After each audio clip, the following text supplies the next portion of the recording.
UT भाई क्या हाल चाल है? बढ़िया है भाई, बढ़िया। और अनु भैया बढ़िया? हमारे भाई हो गए। हाँ यार, ये बताओ यूटी भाई, हाँ भैया बताओ।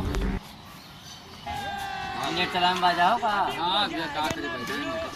अच्छा अच्छा यार, वो तनी रिचार्ज खत्म हो गया एक हफ्ता नहीं चला है भाई। अच्छा यूटी भाई तनी हॉटस्पॉट दे दिया तो तुम ऐसे भी चेक कर लिया यार। बहुत से गांड मार मतलब हमारे में है ना खुदे मादा चो इतना महंगाई चलाते मादा चोदे कि हम खुदे 18 दिन ले ऊपर से यहाँ का और गांड मारते हैं कि यहाँ से फोटान कह दो तनी रान कही दो बड़े भाई। कहाँ दान कह दी यार, कहीं नहीं वैसे एमबी खत्म हो गया है। तो 18 दिन वाला काट डाला यार महंगाई का रिचार्ज हुआ इतना अंबानी पेल दिन अपने बल्लर वक्त शादी करें तो रिचार्ज जो है महंगा कह दी फार्म एकदम से काम धंधा है नहीं मादर चौधे और रिचार्ज भी महंगा हो तो मादर चौधे दिमाग नहीं काम करता, तुम कहाँ करी मादर चौधे ऊपर से तू है तो दिमाग खराब कर दो यूट्यूब भाई हॉटस्पॉट आन के दो।